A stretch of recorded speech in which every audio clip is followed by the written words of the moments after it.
La vigne est une plante hautement importante et symbolique pour la France.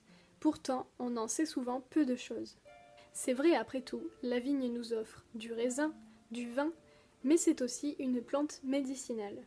Bon, même si c'est vrai, pour les vertus médicinales, on va surtout utiliser la variété vigne rouge, Vitis vinifera. C'est une variété particulière qui fait du raisin noir et dont les feuilles se colorent en orange à l'automne. Cela est dû au fait qu'elle contient naturellement des pigments, ce qui en fait donc une variété tinctoriale. Il semble possible que toutes les variétés de vigne aient les mêmes vertus médicinales. Cependant, on a peu d'informations sur la question et les témoignages montrent que c'est vraiment la vigne rouge qui présente les effets les plus puissants et les plus efficaces. Dès qu'on s'intéresse un peu aux plantes médicinales, la vigne rouge fait partie des classiques, notamment parce qu'elle est très bénéfique en cas de problème de circulation. Elle est par exemple hémostatique, c'est-à-dire qu'elle va stopper les saignements, mais elle est aussi une tonique des vaisseaux sanguins, donc elle va être efficace en cas d'insuffisance veineuse, et puis elle soulage les hémorroïdes et a une action anti-œdémateuse. Elle est donc efficace notamment en cas de jambes lourdes, de couperose ou de varices.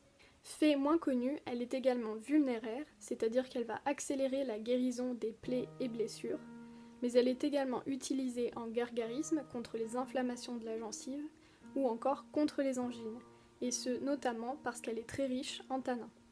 Côté symbolique, je pense qu'on sera tous d'accord pour dire que dès que l'on parle de la vigne, on pense immédiatement au dieu grec Dionysos. Et en effet, plusieurs raisons font que Dionysos est associé à cette plante, qui en est même son attribut. Tout d'abord, il y a le mythe d'Ampélos, qui est tout simplement le mythe de la création de la vigne et donc du vin. Ampélos était un jeune satyre et l'un des amants de Dionysos. Il existe plusieurs versions de sa mort, mais celle que nous retiendrons ici est celle de Nonos de Panopolis. Il nous raconte qu'Ampélos est tué par un taureau alors qu'il s'amusait. Voyant le chagrin de Dionysos, Atropos, l'une des moires, décida de transformer le corps du jeune homme en une plante ligneuse, plante à laquelle on donna le nom du jeune homme, Ampélos, qui signifie la vigne. Et comme pour rendre hommage à son amant défunt, Dionysos créa le vin.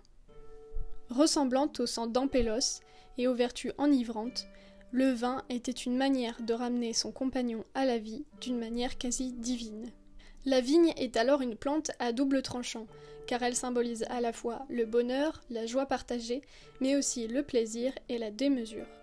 D'ailleurs, la manière dont la vigne est capable de s'enrouler rappelle l'amour, mais cette fois charnel, la passion. Et on retrouve bien là les caractéristiques propres à Dionysos, qui, avec ses fêtes dionysiaques, représentait parfaitement le concept d'hybris.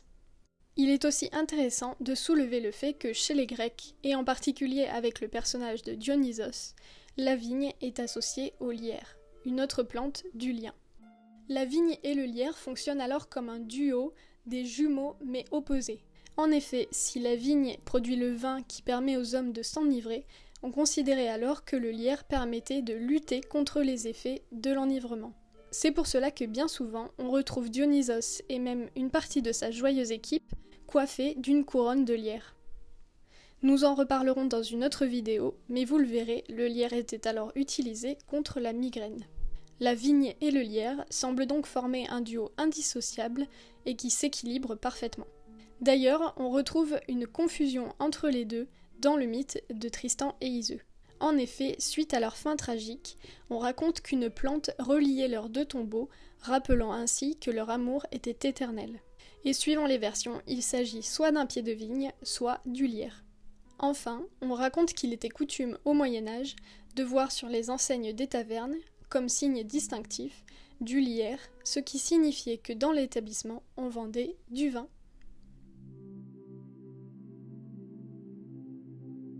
Si cette petite balade autour de la vigne t'a plu, n'hésite pas à me le faire savoir, et moi je te dis à très bientôt pour une prochaine vidéo.